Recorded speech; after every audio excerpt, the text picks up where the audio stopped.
Hey, architecture firm owners and emerging leaders. Get ready for unparalleled insight into the development of a world-class architecture firm and a worldwide organization driving the digital transformation of the design and construction industry. With Build Smart, the podcast that's changing how our profession operates.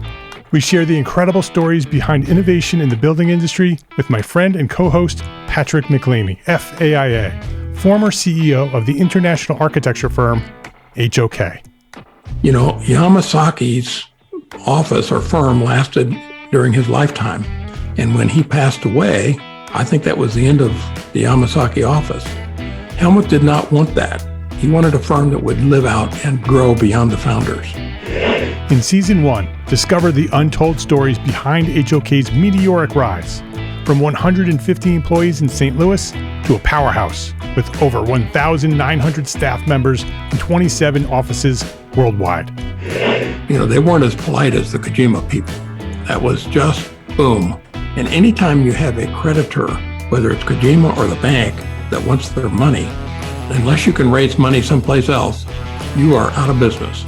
Bankrupt. And hold on tight for Season 2, where Patrick takes us on a new adventure as chairman of Building Smart International, shaping the future of digital transformation in the design, construction, and operation of built assets. Ian Howell, Ken Harold, and I, Ken was my technical representative from HOK. The three of us took a tour of Europe of 5 cities in 5 days. Very busy time. Simply follow the link in the show notes to subscribe to Build Smart now and uncover lessons that will transform you and your architecture firm.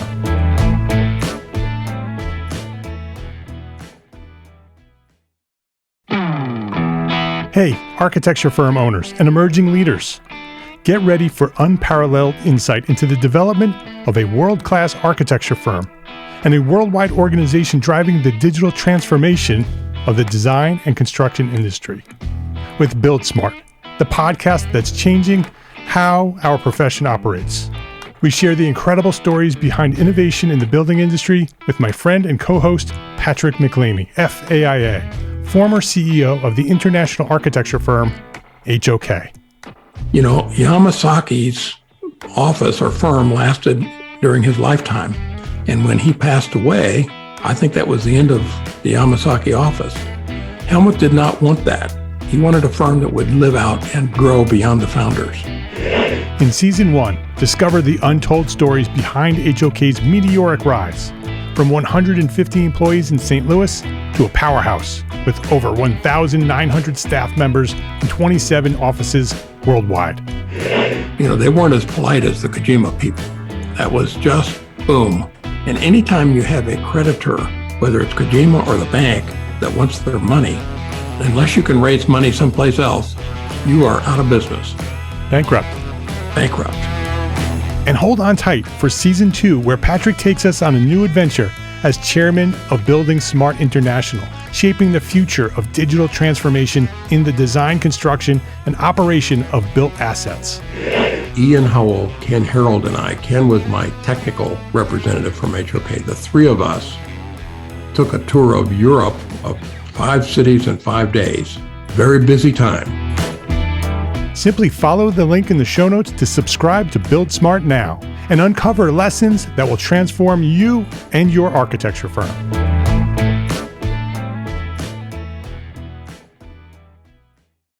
Welcome back to the EntreArchitect podcast. My name is Mark Arlepage, and today I'm excited to bring you something very special. It's a Best of 2024 episode.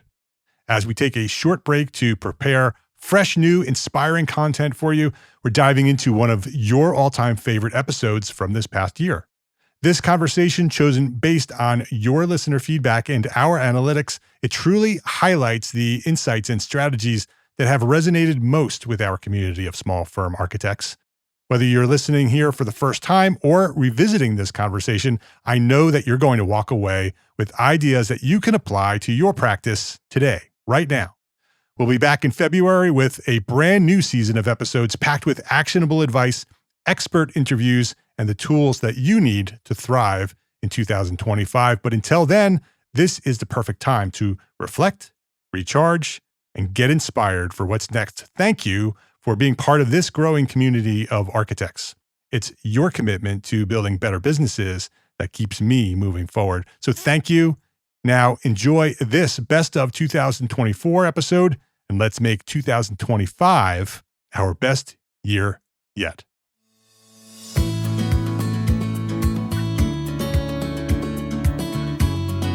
My name is Mark R. LePage, and you are listening to EntreArchitect Podcast, where each week I speak with inspiring, passionate people who share their knowledge and expertise, all to help you build a better business as a small firm entrepreneur architect. Henry Gao, welcome to EntreArchitect Podcast. Pleasure to be on here. Oh, this is great. I can't believe you're here, Henry. I mean, this is something that I've been looking forward to for a while now. I'm a big fan of the work that you're doing on YouTube, and I wanted to bring you on here and share your story with our audience. I'm really flattered. And it's just an honor to be on here as a guest. And I hope I can bring as much value to your audience in this quick session. Yeah, this will be fun. If anybody doesn't know, Henry is a San Francisco-based home designer, illustrator, artist, photographer, and he's an online educator, which is where I know him from. I know him from YouTube. With a passion for helping architects and interior designers elevate their craft, he specializes in empowering individuals to draw better, to design faster, to unleash their creativity using the iPad. So if you're an iPad user, you need to listen up. His mission is to bridge the gap between tradition and technology, making the transition to a digital workflow seamless and empowering. If you are someone who likes to draw by hand, somebody who loves to sketch, likes the creative process of drawing paper and pen, but you know that you want to move to iPad, you want to move to technology and be able to do some of the things that you can do on paper, on the iPad, or maybe even better, Henry's the guy that you want to check out for that. He's got a YouTube channel that talks all about it. You should definitely go there. It's youtube.com/Henry Gao, and we'll talk more about that in a little bit. But Henry, before we jump into any of that, I want to know more about you. I don't really know any of your background. I don't know your story. So I'd love to have you share your origin story. When did you discover your passion for what you do as an architect? And who or what inspired you to get started? I'll just get started as far as all the way back to my birth, because I think that actually makes sense. So I was born in China, and we moved to Canada when I was 12.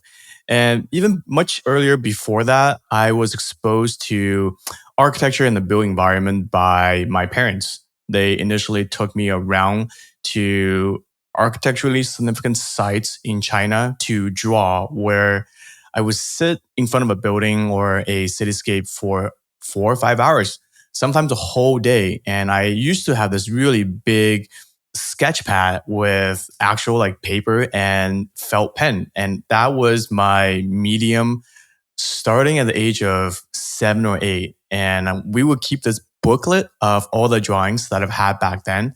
I don't have the originals, unfortunately, but they scanned it all before they moved to Canada. So I had these booklets from like 7 to 10, from 10 to 12. Wow, that's great. And every time I go back home, I would just flip through it and just see how bad the drawings were back then, because I had no formal training. It was just my parents sitting with me, kind of cultivating that patience that I now have and the observation in front of something. Just have the ability just to draw what's in front of me without any sort of formal training. So that was the very beginning. Yeah. And I think that had a lot to do with my dad wanting to be an architect himself. And I think due to the political climate long back in his days, he eventually became an interior designer, but he also had a very skillful hand.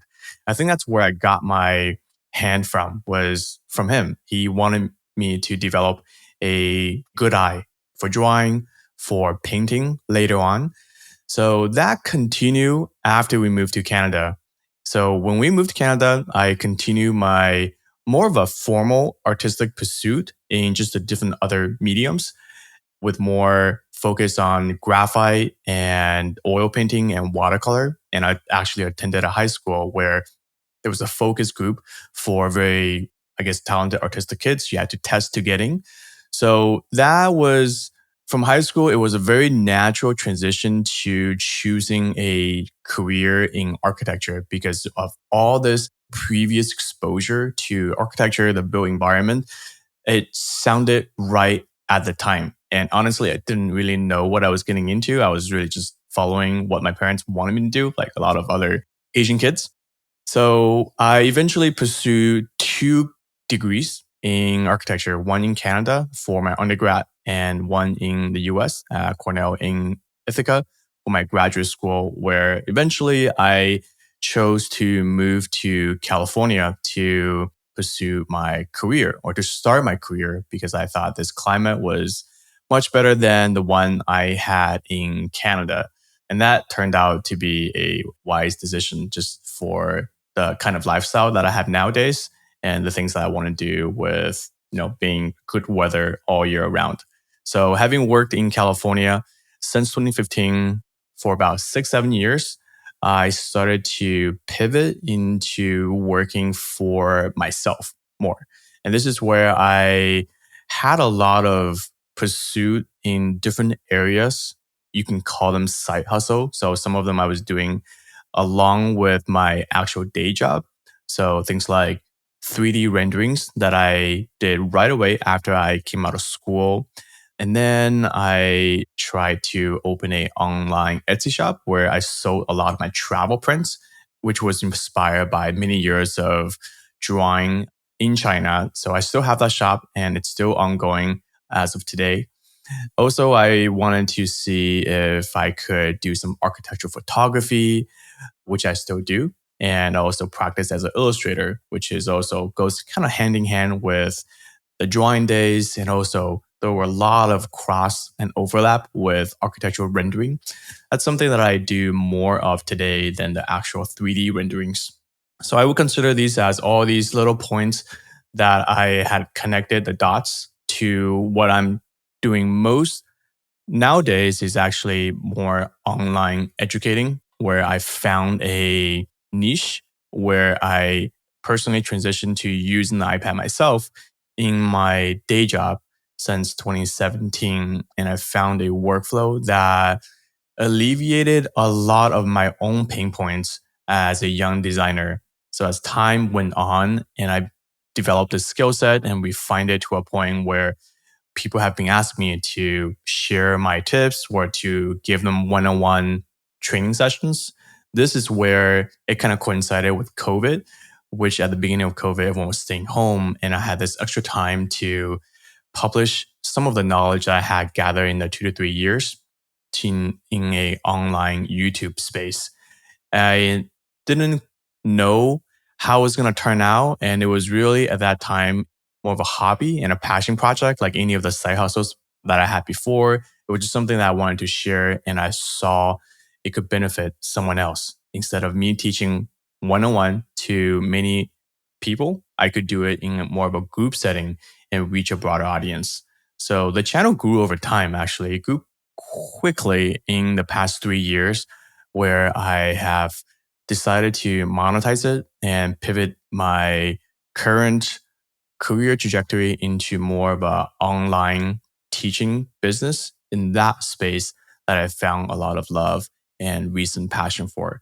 So all of those things that I did in the past culminated to this point in my life, which is actually now looking back at it is kind of cool because if I had skipped any of these things, I might not have found in what I'm doing today. So that's a quick origin story. Hopefully that gives some insight to your audience.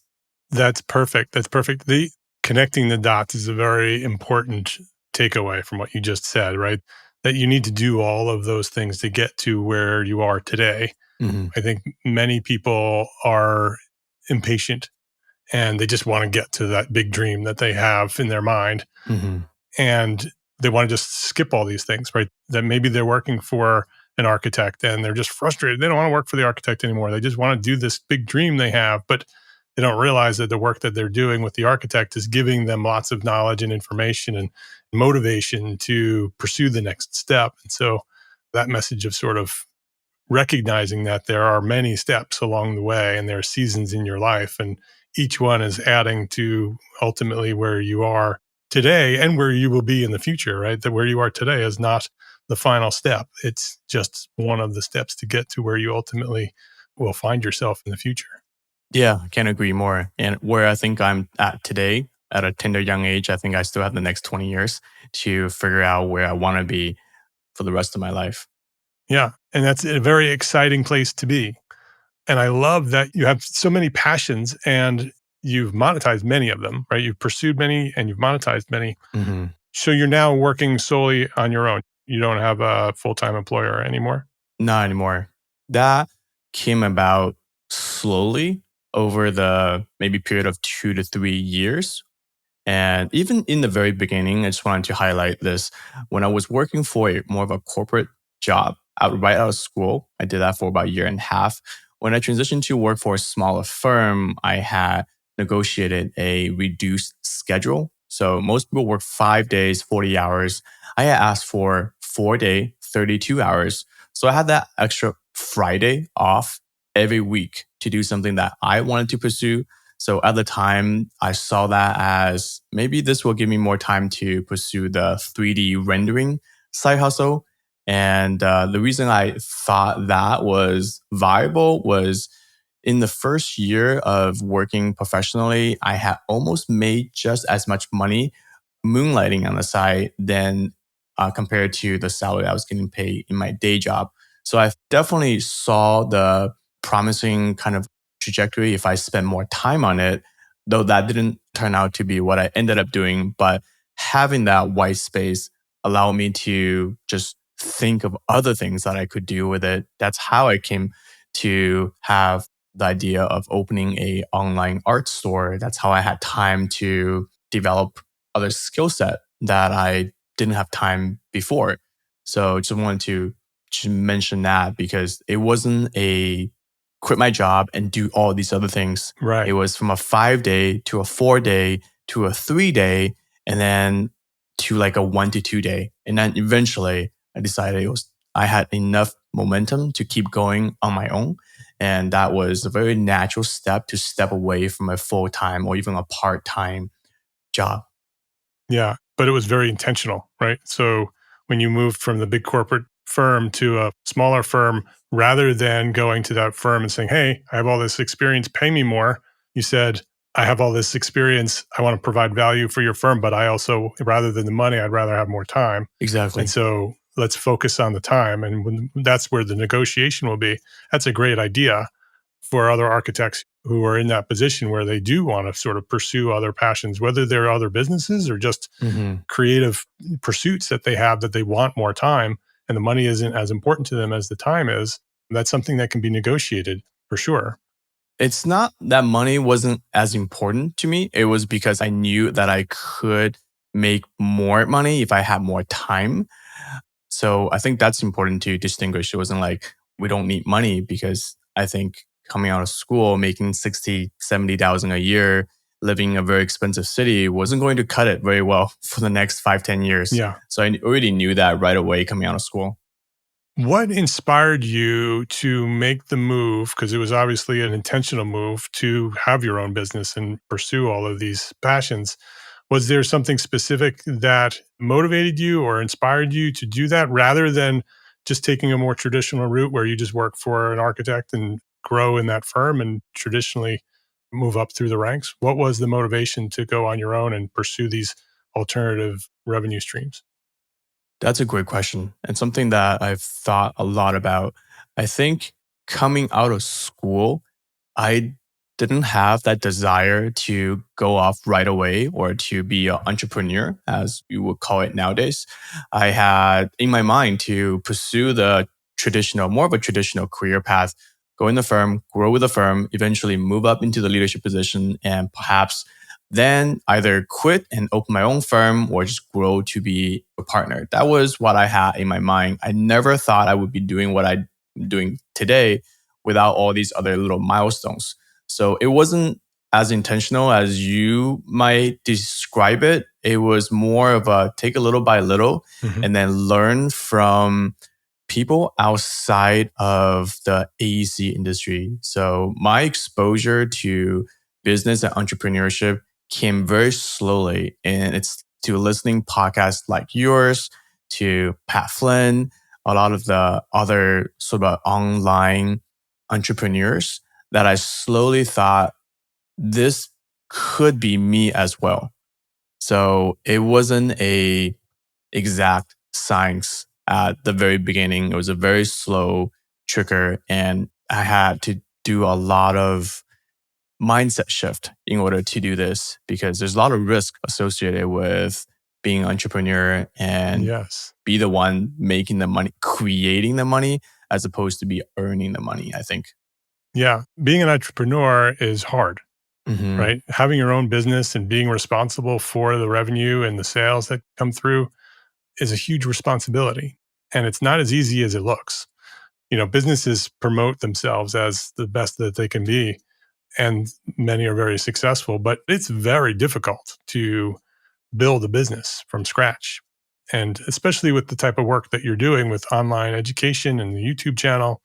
The YouTube channel takes a long time to build, right? And so there's patience involved there, and there's determination involved there to make sure that it does get to where you want it to go, because there's lots of opportunities Yeah. in that slow growth to quit because it's hard and it takes a lot of time and you're not getting the views maybe that you wanted to. And so can you share a little bit about the struggle of becoming an entrepreneur and the tough side of the things that you're doing? I think, like you said, being on YouTube or start creating videos can take enormous amount of work, especially in the beginning, where if you don't know what you're doing, right? So there's so many facets to creating a good, compelling video that just takes skill sets from many levels, from writing a good narrative or script, knowing how to use the camera, knowing how to set up your space, knowing how to film, edit, and eventually publish. There's a lot of moving components that can be extremely difficult for a person without a background in any or some of these things. For me personally, a lot of the skill sets that I had before becoming a presence on YouTube added to the things that needed to produce a video. So I really knew how to use the camera very well. It was very easy to know how to film. I had to learn how to edit the videos, however, but that wasn't too difficult, as most people are probably enough computer savvy to learn how to do this. So the skills that I had from the past 10, 15 years definitely all added to this. And I really believe a lot of architects coming out of school, at least in my generation coming out of school, are already equipped with many of these skill sets, like graphic design, video editing, Yes. graphic editing, and setting up these things are probably meta skills that a lot of people already have. They might need to develop some other skill sets, but I wouldn't be surprised if someone with an architecture background wanted to pursue this. It would be a lot easier for them to do it than someone who is maybe in a computer science major. That being said, it is incredibly difficult to make a good video and time consuming. So most people who are already working a 5-day, 40-hour job, let's be honest, it's not a 40-hour job. It's, for most people who are ambitious, it's 50 to 60 hours. Right. To carve the time to make content is going to be another part-time job. So for me, because I had these extra 8 to 10 hours a week set aside on a Friday, I could do this. But to really excel into the space, you do need to put in the time. And if you don't, it's just going to be a very slow trickle. For me, my content wasn't viral, but it did grow over time. So I could see the growth very steadily over the next 3 to 4 years, even in my year one. So I knew if I kept growing like this, there's a chance that if it grows at this current rate, it would be good. Eventually, one of my videos popped off, and that got me a lot more attention than what I thought I would. But in the very beginning, it's going to be slow. Building a business is going to be slow. And if you can live with how slow it is and build a foundation slowly, I think the likelihood of you creating a lasting business is going to be higher than if something turned out to be an overnight success, which I don't think that exists. Yeah, I agree. Let's take a quick break to say thank you to our sponsors for their support of this episode. Architects, listen up. Is something interfering with your happiness or preventing you from achieving your goals?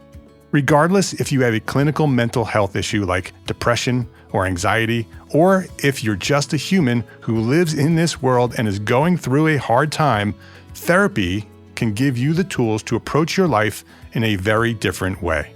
I know this community of small firm architects very well, and I see many of you struggling. That's why I reached out to this episode's sponsor, BetterHelp. BetterHelp is a platform that makes finding a therapist easier because it's online, it's remote. And by filling out just a few questions, BetterHelp can match you with a professional therapist in as little as a few days. It's easy to sign up and get matched with a therapist. There's a link in the show notes. It's betterhelp.com/architect. Just use that link, betterhelp.com/architect. Clicking that link helps support this podcast, but it also gets you 10% off your first month of BetterHelp. So you can connect with a therapist and see if it helps you. If you need someone to talk to, consider online therapy with BetterHelp. Click the link in the show notes or visit betterhelp.com/architect. That's betterhelp.com/architect. Thank you to BetterHelp for supporting this podcast and for supporting our community of small firm architects. ARCAT's Spec Wizard is the tool that will help you save time writing specifications. Going through the manufacturer's specification line by line to find the right product leads to frustration and errors. And that's where Spec Wizard comes in. It's a free, patented tool that allows you to select products and options error-free and generate a 3-part specification in minutes. Go to arcat.com, that's ARCAT.com, and try Spec Wizard today. Please visit our sponsors today and thank them. Thank them for supporting you, the EntreArchitect community.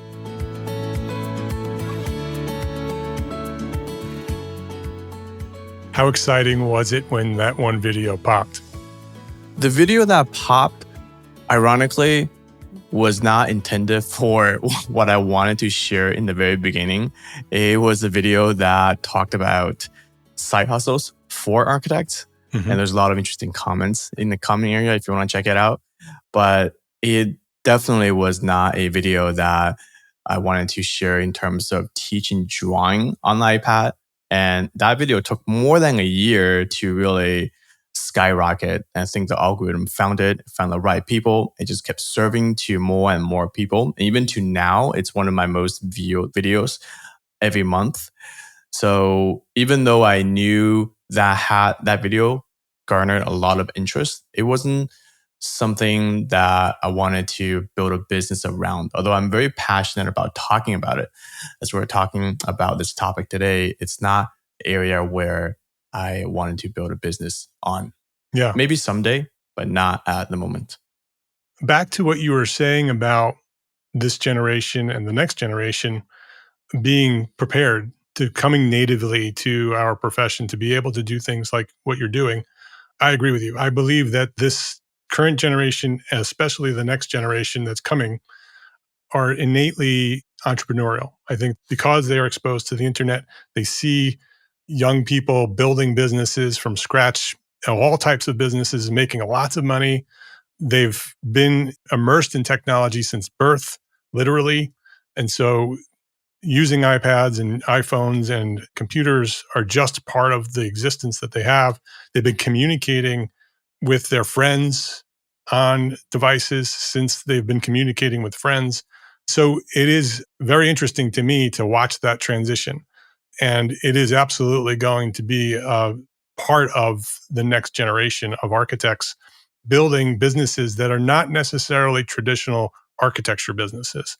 Many of them will continue to build traditional architecture businesses, but I think many will evolve and become more than architects and supplement the work that they do as architects, much like what you're doing, following other passions, integrating all of them into a single brand and providing services to many different people with the skills that you have.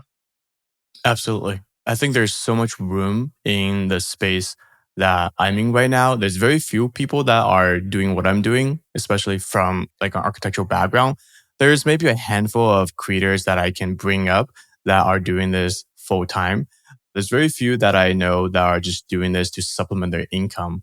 But I think there's just tremendous amount of room if somebody wanted to step up and take part of that pie, which I really think there's more than enough for anyone. So this is a great business model if anyone is interested in tapping into content.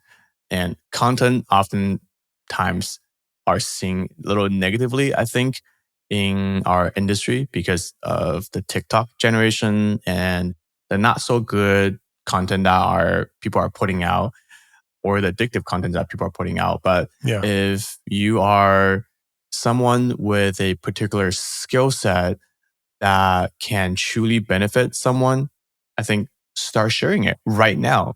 That if you can add value to someone, even if you know something that's 10% more than somebody else and you can help them get to where you are, that is already enough to be serving and creating content online and start building a small asset that you own for however many years that you want to have a career.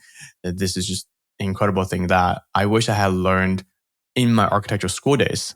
Yes. I wish I had captured more, documented more, just so that I can share more of that to the next generation.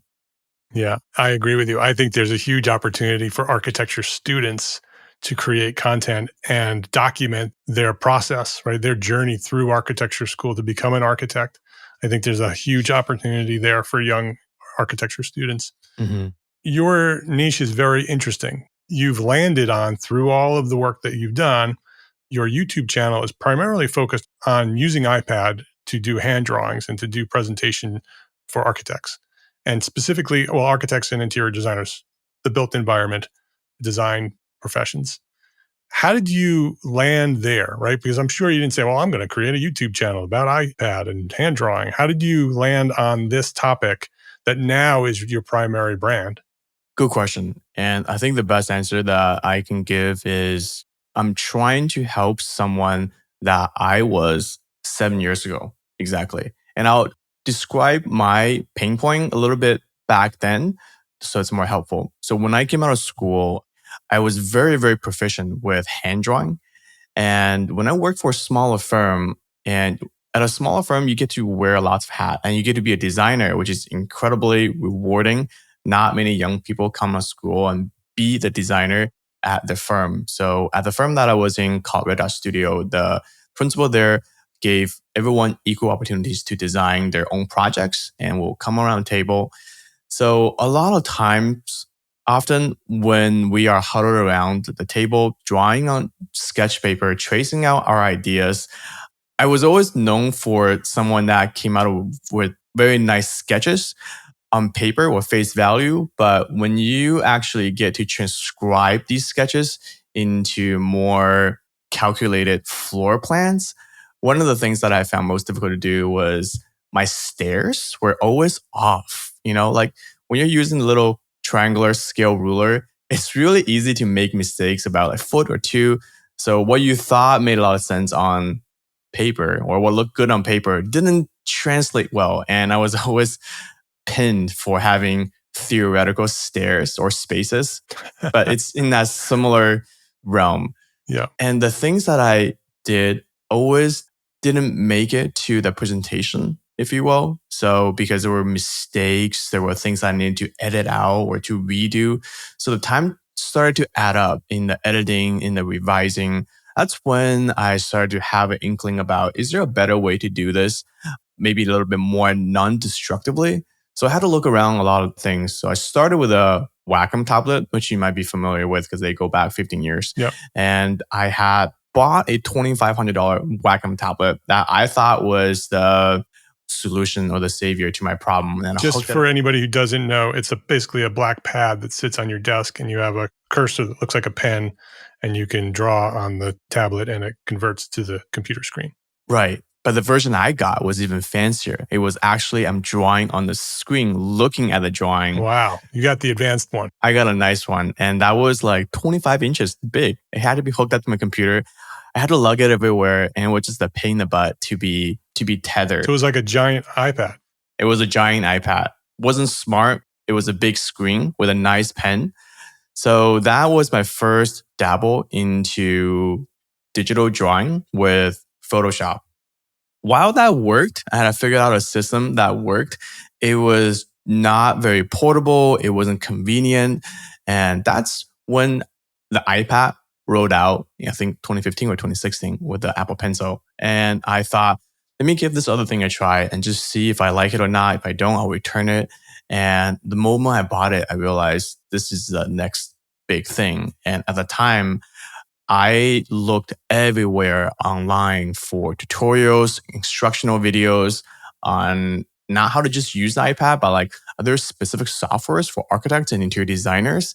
And I found none, which made sense because that was such a new tool. Right. And the apps that were designed for the iPad wasn't widely used by designers. They were more for animators, graphic designers, or people that, like to draw. So I basically had to figure out my own system. So that took a long time to figure out a set of workflow templates that I think I've designed it for architectural use. And I realized interior designers might as well use it because it's so similar. So things like scale templates, rulers, brushes, different kind of furniture templates, people, vegetation, trees. These are the things that I personally consider would save me a lot of time. I started to share that with Office and eventually online. And this is a free resource that I give out to anyone that goes on my website to download it. So to me, having this ability to revise, edit, and just iterate your design without using the traditional pen and pencil just was extremely efficient and made this traditional process much more streamlined because I didn't need to go to a scanner anymore. I didn't need to live or work beside a scanner with multiple, different size tradespeople that you have to piece together and stitch together into a bigger floor plan. I think most people can relate to that. And then I didn't need to go into Photoshop to make the paper white or to edit out the lines that were mistakenly drawn. I could just do that right on the iPad. And the best thing is saving that is and issuing that as a file to anyone or printing it out. It's just like, click of a button. So that was my first kind of intuition that this was going to be a big thing for designers around the world if more people can just see what this amazing tool can do. So what software are you using today? You started with the native iPad software. What software are you training with today and using mostly? I personally use two software actually. One is called Procreate and the other one is called Portfolio Trace. I think they both have big portion of the market share. So I think if anyone's looking up iPad software for architects, they will inevitably come across these two big players in the industry. Do you have a preference over one or the other, or does one have a strength that the other one doesn't? So Procreate is a software that's designed for graphic designers and animators. And I think personally, it's kind of more like Photoshop. It has more of a Photoshop-like tool set. And you can create more prettier watercolor or Copic marker look and the traditional felt pen look. So a lot of the illustration, the prettier marketing images that I do are all from Procreate. Where Portfolio Trace shines is it's actually designed by a group of architects who maybe got tired of working for other architects and decided to had a side gig, had a side job. And now it's become this widely known app that does scale work extremely well. That you can take it to site visits, you can redline, annotate, you can draw also as well, but not as well as Procreate. So you can do a lot of the everyday things for what an architect might need. But if you wanted to take it to the next level of illustration, Procreate is what I personally go to. Portfolio Trace is really for practicing architects that maybe need to read PDFs, they need to redline, they need to do scale work, things like that, because it is specifically designed for the AEC industry. And can you go back and forth? Can you create something in Procreate and then import it into Morpholio? There's a little bit of overlap between the two. They're not very native in terms of file sharing, You can. I do teach a workflow how to, say, bring a file that you generated from a photo trace and you can color it in Procreate, but it's not very native. So there's a little bit of workaround, but it hasn't been a issue for me. So on most of my weekly basis, I'll juggle between the two. And I think having both right now, using it for their strength is definitely worth investing in both apps. We're getting to the end here. So before we wrap up and before I ask you my final question, I want to talk a little bit more about the actual program that you offer. Okay. Who's your target student and what type of program are you presenting? My targeted audience, interesting enough, are not students, they are professionals. So these are 25 to 50-year-olds. And I can tell that from the purchase history of students, where they come from. And I personally believe these are professionals because they are seeing this as a tool that can save them a lot of time over time.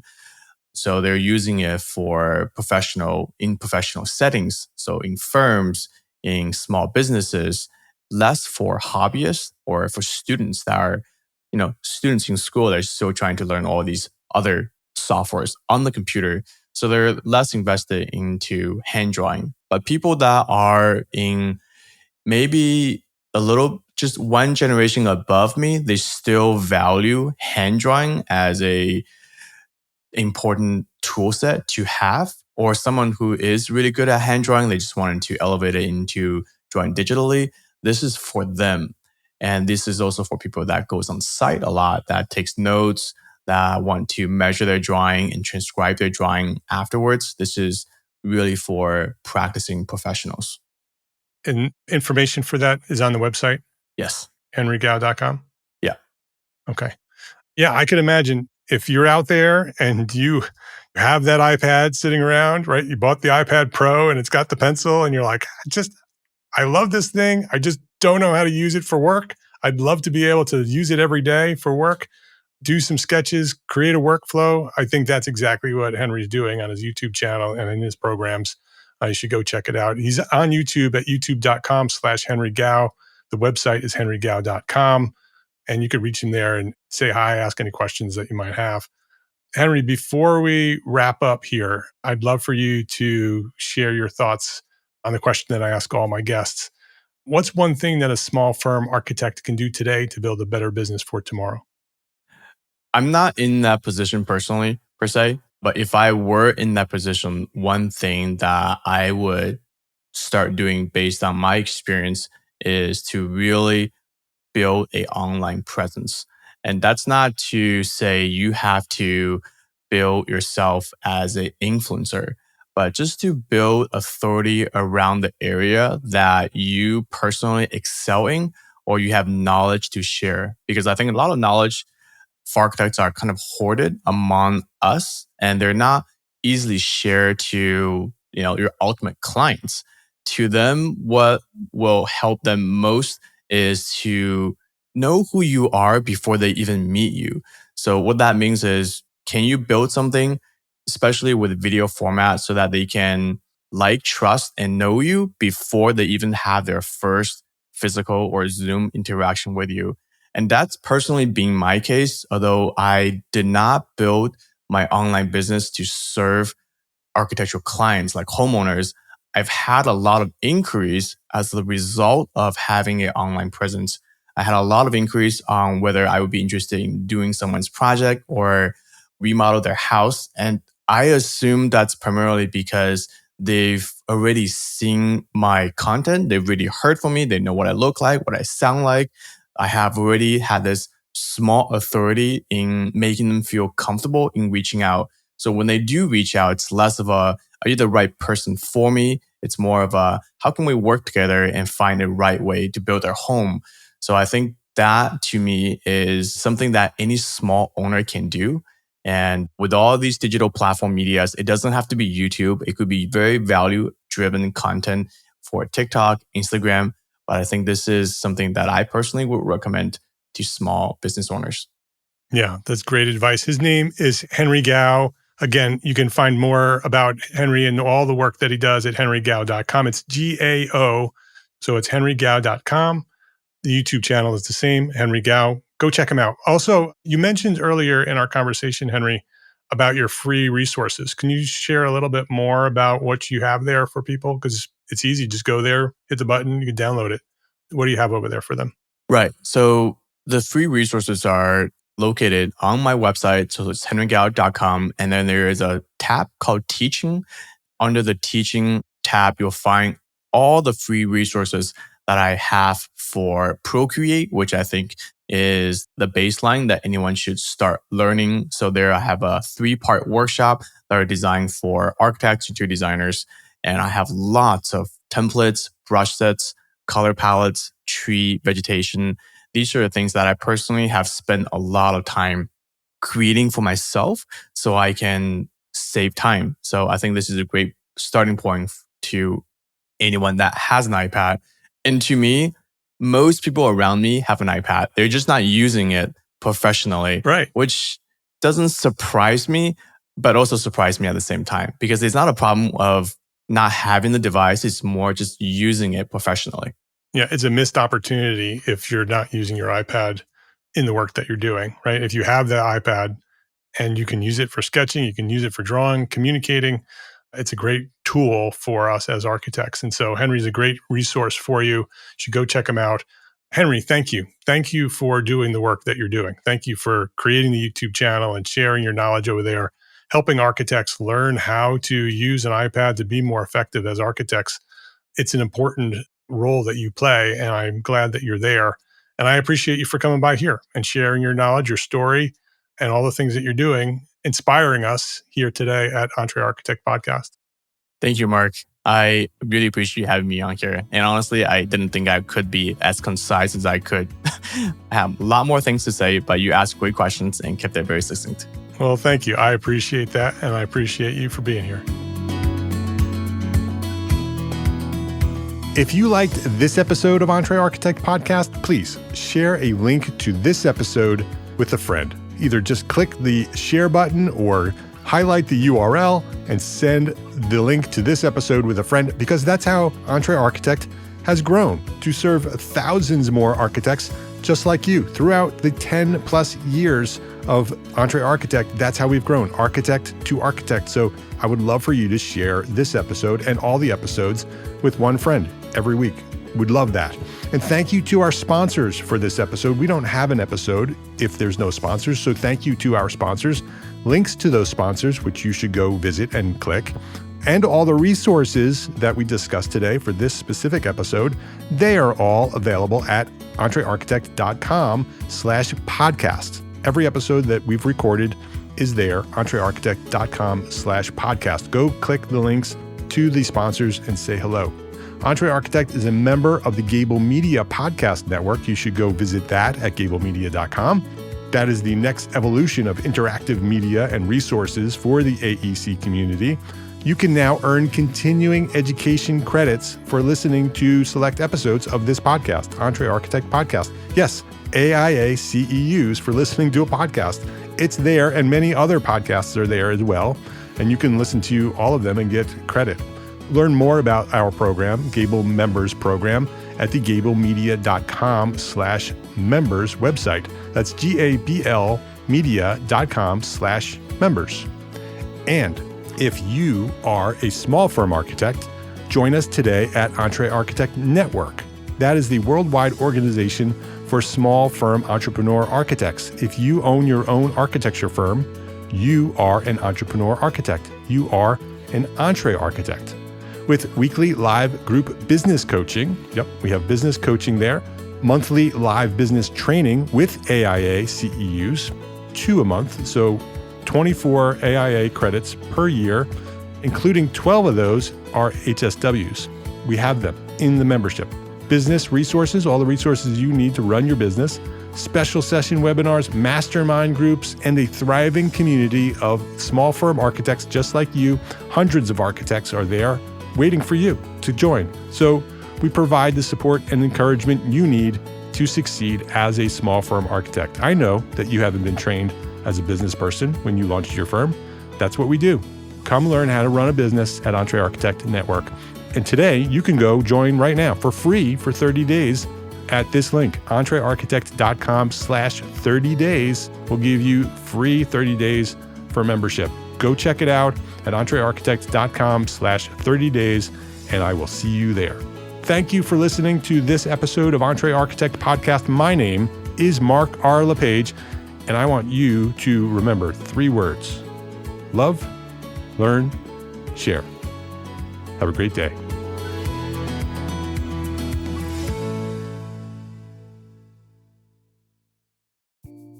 Imagine earning continuing education credits while doing exactly what you're doing right now. Well, you can. Gable Media has revolutionized the way you earn your continuing education credits with a groundbreaking approach. Forget running around town and scouring the internet for credit-worthy courses. Fulfill your CE requirements effortlessly by listening to engaging podcasts just like the one you're listening to now. Our podcasts are designed to educate, entertain, and inspire, all in a user-friendly environment. But wait, there's more. Architects, Gable Media is also approved as an AIA continuing education services provider. Upon completion, we handle everything, from reporting your hours directly to the AIA to storing your certificates in your personal Gable Media profile for your self-reporting needs. So follow the link in the show notes and start earning your credits in the most innovative and entertaining way possible with Gable Media. Attention architects and creative minds, get ready to supercharge your brand with Build Your Brand, the podcast that's unlocking the secrets of branding success for creatives.